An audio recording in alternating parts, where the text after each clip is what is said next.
Nashik road येथील देवळाली गावचे ग्रामदैवत असलेल्या म्हसोबा महाराज यात्रेला उत्साहात सुरुवात झाली आहे.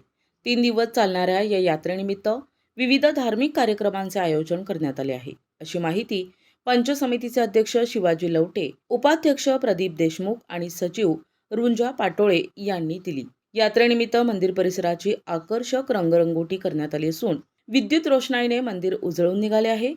मंदिरासमोर भाविकांसाठी भव्य मंडप उभारण्यात आलाय. पंचक्रोशीतील भाविकांनी दर्शनासाठी मोठ्या संख्येने गर्दी केली होती. पहाटे 5 वाजता विनोद भागवत, कोमल भागवत, शुभम खोले, प्रतीक्षा खोले, शिवाजी बच्छाव आणि सुमित्रा बच्छाव यांच्या हस्ते महापूजा आणि अभिषेक करण्यात आला.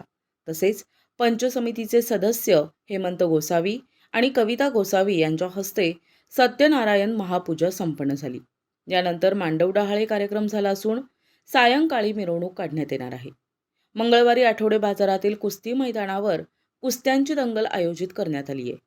यावेळी महेश देशमुख, संपत खोले, अमित कदम, अतुल धोंगडे, संतोष शहाणे, श्याम सरोदे, नारायण थोरात, प्रमोद बुवा, राजू लवटे, जयंत गाडेकर, नगरसेवक योगेश गाडेकर, सुधाकर जाधव, मंगेश किते, दीपक लवटे आदी उपस्थित होते.